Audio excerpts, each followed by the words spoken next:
Welcome, welcome. Ziggy1X here with another NieR reincarnation video. And I'm back, baby. We had a little bit of drama come down on us last night, so I wasn't able to get that video out like I wanted to. But I'm here, and I'm going to make this video. We got a few pieces of news. We got some updates.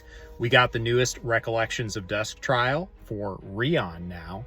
So if you do want to go check out my video, if you haven't completed either FIO or you want a few extra tips and tricks on the Rion challenge here for the Recollections of Dusk, go ahead and check that video out. I'll go ahead and post a link for it in the video description. Now, let's move on first with the news. First of all, let's talk about this banner real quickly. This is a banger of a banner because it has two desirable units in it.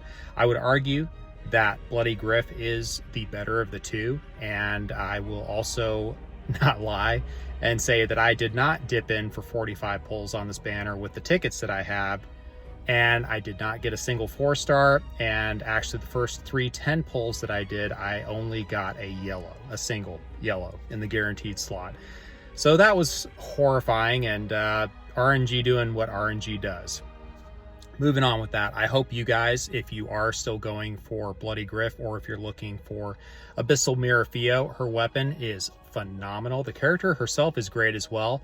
I've tried to use a few of the Abyssal Mirror characters. I actually used Abyssal Mirror Mokujo in the newest Fire Tower, and I found myself actually clearing the levels with more reliably with regular abstract Akeha, because she has that attack break in her character skill, and some of these enemies in the tower hit so doggone hard that I wanted to spread out as much attack down on the enemies as possible. And she's pretty tanky already, and I had poison in my group, so I was just allowing that to whittle away at enemies. So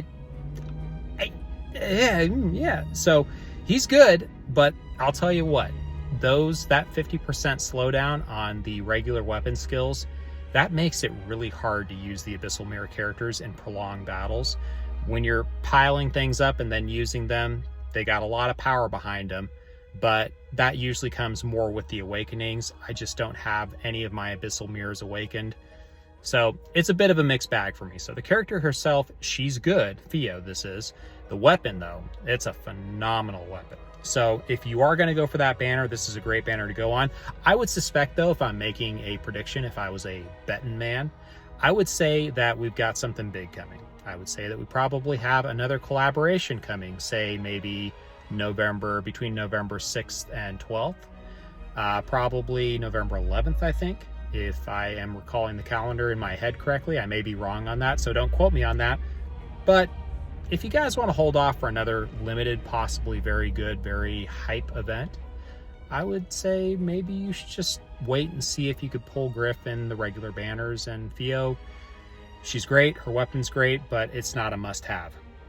So let's move on down here. It's NieR Day as well, and we also have the Halloween challenges. Now, I'm going to be running some stock footage in the background here, and you will probably be seeing my drunken delirium of waking up and rolling over and kind of starting a few auto matches on my NieR game, and my cruising through the first 2 matches without really thinking about it, not quite realizing what was going to be hitting me in the 3rd match with just my regular light farming team, and then having my clock completely cleaned. So you can't always be lazy when you're just powering through things. So I went ahead and I actually took a look at the fight, a little bit of the mechanics, and I picked a better team and went through and finished it off. So that's good stuff there as well. Let's bounce over here real quickly to some other stuff. So we have in the new Recollections of Dusk, we have Rion, as I said before. This character is, well, let's see here.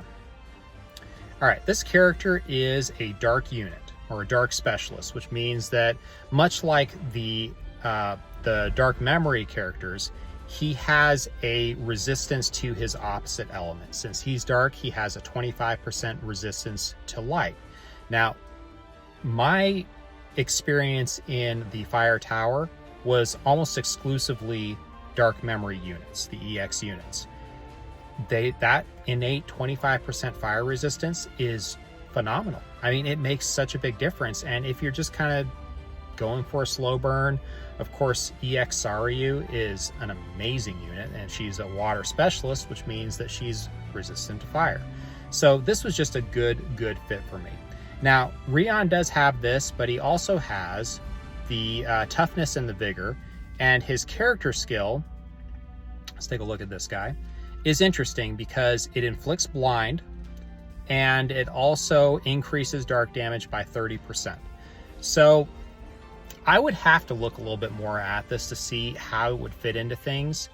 There may be situations for this in, I would say, towers actually, because blind is a very useful ability, especially when you're trying to mitigate incoming damage, and then he mitigates the damage as well as increasing your party's ability to do damage. And if you're running, say for example, with a celebratory Yuri who juices up like extra when she has that attack up stat on her, then this could be a good combo with her in some dark related challenge.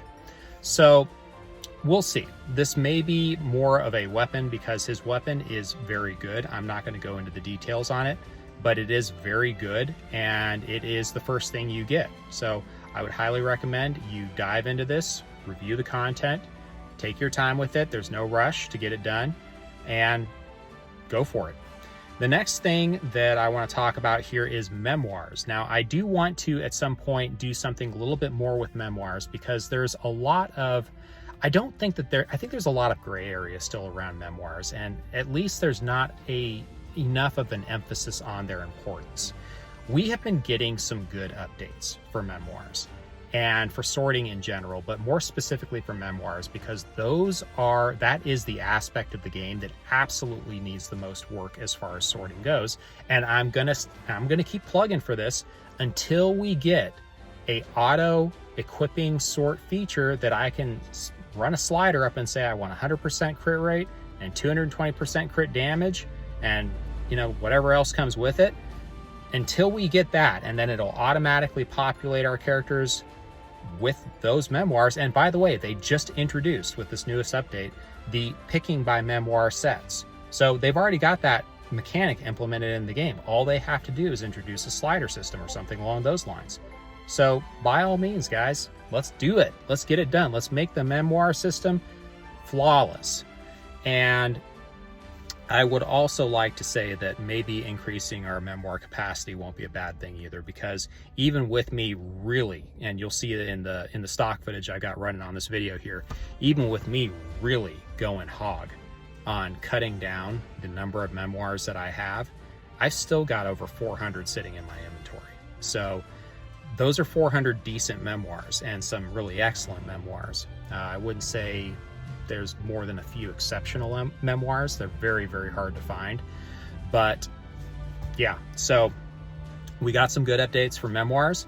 I'm very pleased with these. We can now sort them by, as I said before, we can sort them by set type, and we can sort them by a couple other aspects as well. I would go into the sort feature and actually look at these. Let's take a look at it right now real quickly and see. So bouncing back out of here, all right, let's pull this up.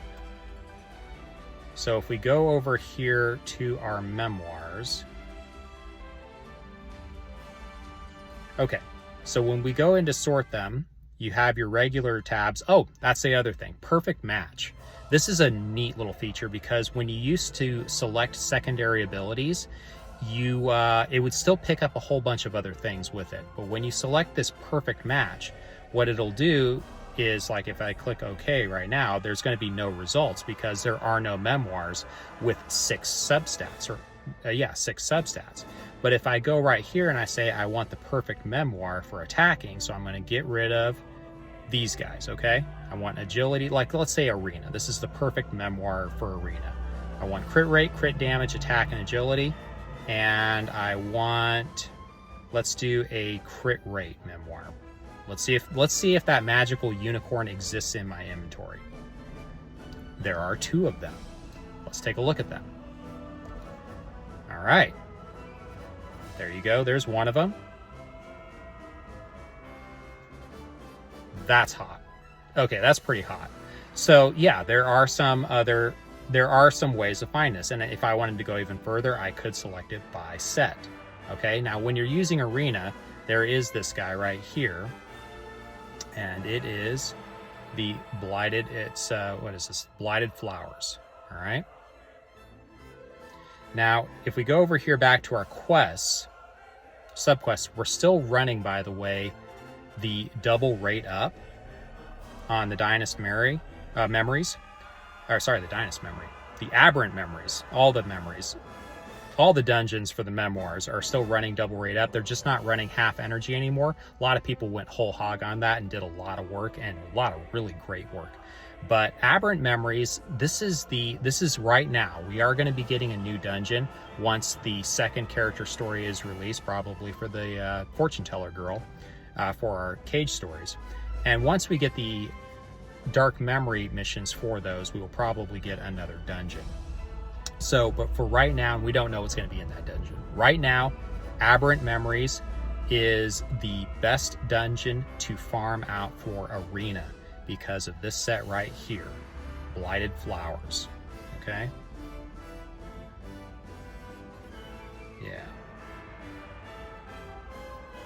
Yeah. Anyways, so that's the set that you want to be really farming up. It's the one that increases the cooldown of your weapon skills. You can build these incredible loadouts to where if you have both of your sub weapons with a dark memory weapon or something that gives it that elemental specific weapon cooldown ability, the 10%, then it's a haste ability. Then with this, it's fast, and your guys are maybe not firing off first, but once all of their abilities queue up, it's just a non-stop deal, and you can time it out, you can do different things with it, but this is the guy to go for. The one that I probably need to be going for a little bit more is the crit rate up set, the crit damage set, and maybe even one of these guys either. A future retrospective and a chance for conflict. So there's a few others that I actually need to be diving into. I have really gotten back into Arena more, and really enjoying it with Bloody Griff. There are a lot of ways to counter him, especially with, Vanilla Jane's summer costume. So, yeah, whatever. But anyways, that is that. So, very happy with some of the filters and some of the things we've seen with the memoirs. We also got the filters for the weapons, and we are able to do something very similar with these, in that we can now go through and we can select secondary abilities in the weapons that we desire. So we can select elemental type, we can select weapon type, we can select the secondary abilities and whatnot. And that way, if you wanted to build, say for example, you want to build the perfect caged vigor team for subjugation, for wave 2, let's say. And you go in there and you say, well, I don't want to go through all of my weapons to find a caged vigor, so I'm just going to now select by caged vigor, and let's say void boon. Okay, so caged vigor, void boon, maybe pursuit, throw pursuit in there, something along those lines. But what I'm saying is that there's much better ways now to just sort the weapons, get the ones with the desirable secondary abilities you want, grab those, equip them real quick. All these things are good for the game because they're making it more accessible. They're making it easier to get our characters equipped. They've already done some good things with memoirs in the past. They're doing more. They're not quite there yet, but they almost are. Another filter that they introduced was sorting by character type or character, and because certain challenges call for a character using a one-hand sword or a short sword. So you just go through and you select your characters, you filter out your characters that have your one-hand swords, and then you can just grab one real quickly that looks desirable for the challenge.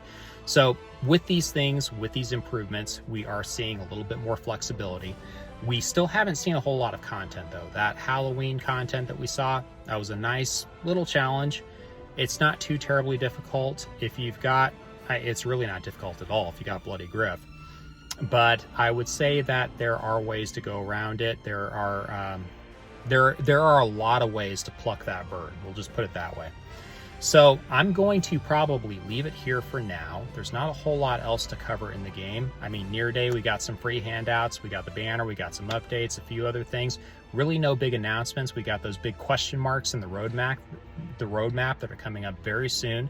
So otherwise, I hope you guys are having a great time with farming out the Recollections. I hope everybody's having a good time and some success in the fire tower. I was able to slog through that a little bit last night when I just didn't have the energy to put together a video and was laying in my hotel bed. And I was able to complete it. Finish it. I haven't completed it yet, though. I haven't completed all of the missions. So that's something that I may or may not do. I'm not quite as much a completionist as I used to be. It's just a matter of time. But I was able to finish it and get all the prizes aside from the badge for completing all the missions. And I think that's about it for right now. Anyways, hope you guys have a wonderful rest of your week. I'll talk to you next time. Peace out, y'all. Bye.